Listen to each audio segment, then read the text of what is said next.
नमस्कार, आप देख रहे हैं एनएमएफ न्यूज। मैं आपके साथ शबनम। इस वक्त की बड़ी खबर दिल्ली से आ रही है, जहां अरविंद केजरीवाल पर लगातार शिकंजा कसता जा रहा है, जिससे आम आदमी पार्टी में भगदड़ मची हुई है। क्योंकि केजरीवाल पर मुसीबत सीबीआई ने खड़ी कर दी है। केजरीवाल को राउज एवेन्यू कोर्ट से जमानत मिली, हालांकि ईडी ने उसका विरोध किया और हाईकोर्ट में उनकी जमानत फंस गई।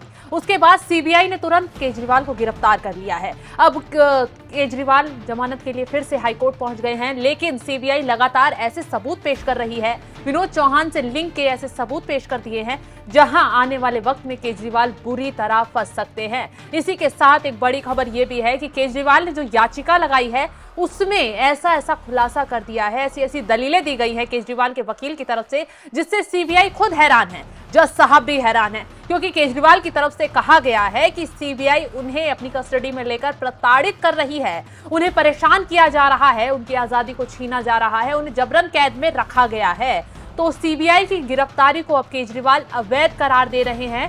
सीबीआई की याचिका में जो कुछ कहा गया है वो हम आपको बता देते हैं। केजरीवाल की तरफ से कहा गया है, केजरीवाल ने सीबीआई के खिलाफ कई बड़े दावे करते हुए याचिका में कहा है कि अप्रैल 2023 में जब केजरीवाल को बुलाया गया था, तब उन्होंने सीबीआई को पूरा सहयोग और सहायता प्रदान की थी।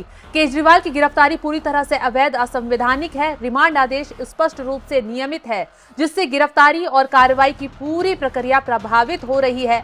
सीबीआई चल रही जांच की आड़ में उन्हें लगातार परेशान कर रही है। यानी कि केजरीवाल का अब ये कहना है कि जब केजरीवाल को सीबीआई ने अपनी कस्टडी में रखा तो उन्हें प्रताड़ित किया गया, उन्हें परेशान किया गया, उन्हें जबरन ऐसे टॉर्चर किया जा रहा है ताकि उनकी मुश्किलें आगे आने वाले वक्त में बढ़ जाएं। केजरीवाल का यह भी आरोप है कि सीबीआई कस्टडी में उन्हें इसलिए परेशान किया जा रहा है क्योंकि उनकी जमानत याचिका पर अभी सुप्रीम कोर्ट में सुनवाई होनी है। ईडी की मनी लॉन्ड्रिंग केस में फैसला आना है, उससे पहले सीबीआई उनका रास्ता कठिन कर दे और केजरीवाल को राहत नहीं मिल पाए। इसी के साथ केजरीवाल ने जो याचिका लगाई है, जो दलील कोर्ट में दी है, उसमें क्या कुछ आगे कहा है, चलिए ये भी बताते हैं। केजरीवाल की याचिका में गंभीर आरोप लगाते हुए कहा गया है कि इसे गंभीर निराशा और चिंता का विषय बताया है और कहा है जांच पहले ही पूरी हो चुकी है और उनकी गिरफ्तारी का आधार बनने वाली सामग्री पहले ही इकट्ठी की जा चुकी है। सीबीआई जैसी प्रमुख जांच एजेंसी कानून की प्रक्रिया में खिलवाड़ नहीं कर सकती हैं और सीबीआई को पक्षपात या एक तरफा दृष्टिकोण की किसी भी धारणा को दूर करते हुए निष्पक्षता के साथ काम करना होगा। यह स्पष्ट रूप से उत्पीड़न और सीबीआई का आचार स्पष्ट रूप से दुर्भावना से भरा है। केजरीवाल की स्वतंत्रता को मनमानी और लापरवाही से छीना गया है। याचिका में आगे और कुछ भी बातें कही गई हैं। कहा गया है कि आवेदक का स्पष्ट रूप से उत्पीड़न किया जाना स्पष्ट है। जिन सबूतों के आधार पर उन्हें अब गिरफ्तार किया गया है वे पहले से ही रिकॉर्ड में हैं और मामला दर्ज होने के 1 साल बाद ऐसे सबूत इकट्ठे करने के कई महीनों बाद गिरफ्तारी का सवाल न केवल कानून की दृष्टि से अस्वीकार्य है, बल्कि स्पष्ट रूप से दुर्भाग्य से भरा है। गिरफ्तारी का समय उन्हें हिरासत में रिहा होने से टोकने और रोकने का प्रयास दर्शाता है, क्योंकि पीएमएलए मामले में उन्हें नियमित जमानत दी गई है। तो केजरीवाल लगातार सीबीआई की कार्रवाई को अब गलत और अवैध बता रहे हैं। हालांकि सीबीआई ने कोर्ट में सबूत पेश कर दिए हैं, बता दिया है कि कैसे हवाला कारोबारियों से केजरीवाल का संपर्क था। 100 करोड़ की रिश्वत का खेल खेला गया, जिसमें साउथ लॉबी का अहम योगदान रहा। यही वजह है कि के कविता को अपनी जमानत नहीं मिली और अब केजरीवाल की जमानत पर भी संकट के बादल मंडरा रहे हैं।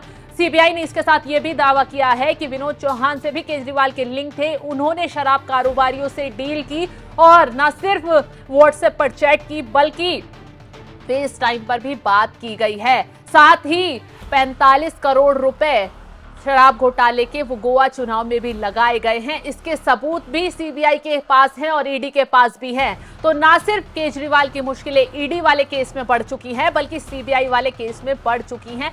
इसीलिए बार बार केजरीवाल जमानत लगाने के लिए हाईकोर्ट पहुंच जाते हैं। हालांकि ये वही हाईकोर्ट है जहां से उनकी जमानत पर स्टे लगाया गया है। जो उन्हें राउज एवेन्यू कोर्ट से जमानत मिली थी, उस पर हाईकोर्ट ने ही सबूत देखने के बाद स्टे लगाया है और अब वो सीबीआई पर गंभीर आरोप लगा रहे हैं। अब देखने वाली बात होगी कि केजरीवाल की इस दलील पर, इस याचिका पर हाईकोर्ट क्या संज्ञान लेता है, क्या फैसला सुनाता है, क्योंकि हाईकोर्ट ने भी तमाम सबूत देख लिए हैं और केजरीवाल का पक्ष भी सुन लिया है। तो जल्द ही केजरीवाल की जमानत याचिका पर फैसला आएगा, लेकिन सबूतों से लग रहा है कि उन्हें राहत नहीं, आफत मिल सकती है। तो तमाम खबरों की अपडेट के लिए आप देखते रहिए एनएमएफ न्यूज। नमस्कार।